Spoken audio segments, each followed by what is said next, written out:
Welcome, and from me is a NOKIA 3.1, and today I will show you how to block a number.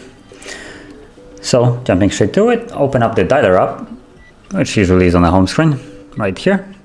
And there's two ways of doing it. Either you can go through the settings, like so, and then tap on block numbers, and add a number manually. I could actually click on it, and then you just type in the number that you want to block.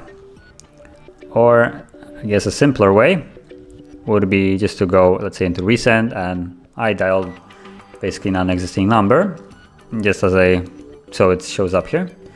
But it also works with numbers that, let's say, I'll try and call you. And what you want to do is just hold it, and then you will get this option, block/report spam. Tap on it. You don't need to report the call, just add as block. And now, not with this, now if you tap on the settings, I am missing the buttons. Settings, and go into block numbers. This number will be now showing up here, which previously it was empty. You can also tap on the X to remove it from here, basically unblock it, and now the number will be able to call you again. So that is basically how you block a number. Now, if you found this video helpful, don't forget to hit like, subscribe, and thank you for watching.